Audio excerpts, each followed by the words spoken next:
Hello, my dear friends.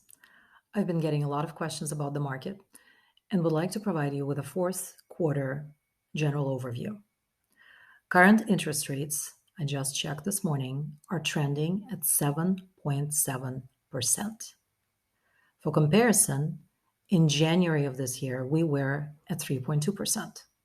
To illustrate, if you could afford a $2 million house back in January, the same payment only buys you a $1.4 million house today.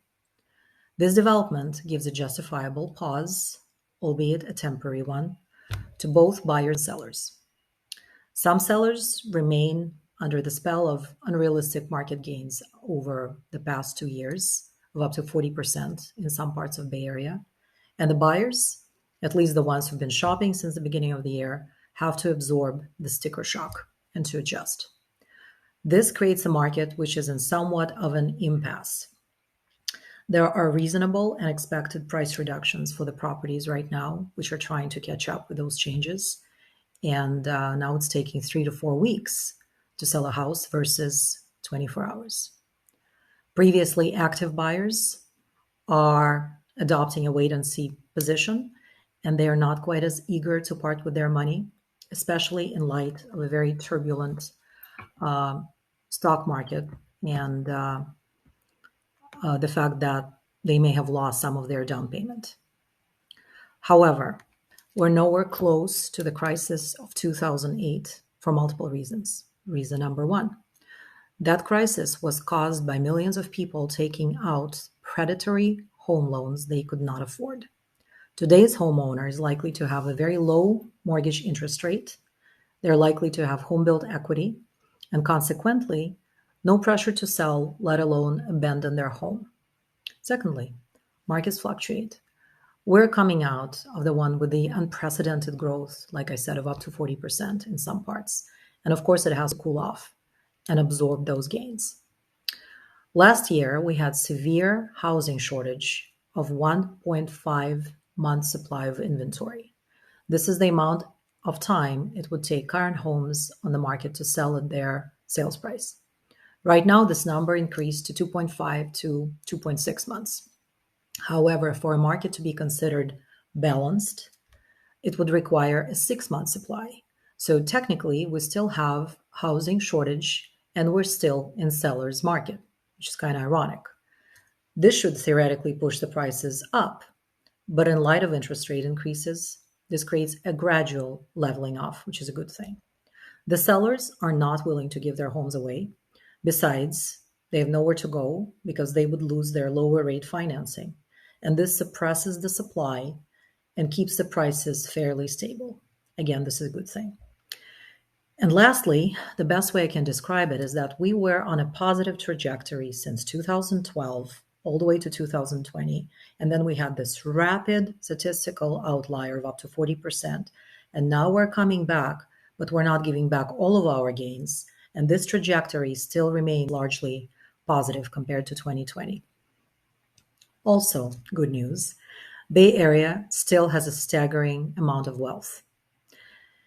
In 2019, Google announced a $1 billion investment in housing across Bay Area over the next 10 years, which will definitely enhance the region's vitality.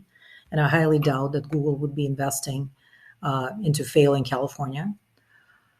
Current environment finally created some opportunities for the buyers who can now get into contract and possibly even negotiate. One can have the best interest rate, but if you cannot get into contract, it just doesn't matter. Currently, you can buy the house at a lower price and refinance later. So opportunities are there. Banks, sellers, and brokers are coming up with creative solutions for impaired affordability. We will be seeing more seller financing or seller rate buybacks. This is the scenario when the seller is prepaying some interest rate on behalf of the buyer, lowering their interest rate. This might be a better strategy than a straight price reduction. Might be more economical and cost effective for the seller. Also, ARM loans, while a little bit more aggressive, they remain a cheaper option. In addition, certain banks are starting to offer 40-year terms This product has been known in Europe for ages. And again, this allows to stretch the payment a little bit further. As a buyer, you may have some options to look at private client programs with such banks as Chase or First Republic, which provide lower rates in exchange for asset transfer and for their ability to cross-market their other bank products. To sum it up, the sky is not falling. It's back to basics market, which is a good thing, since everyone completely lost track of reality over the past 2 years. And if you're a buyer, you have to ask yourself, can you afford payment?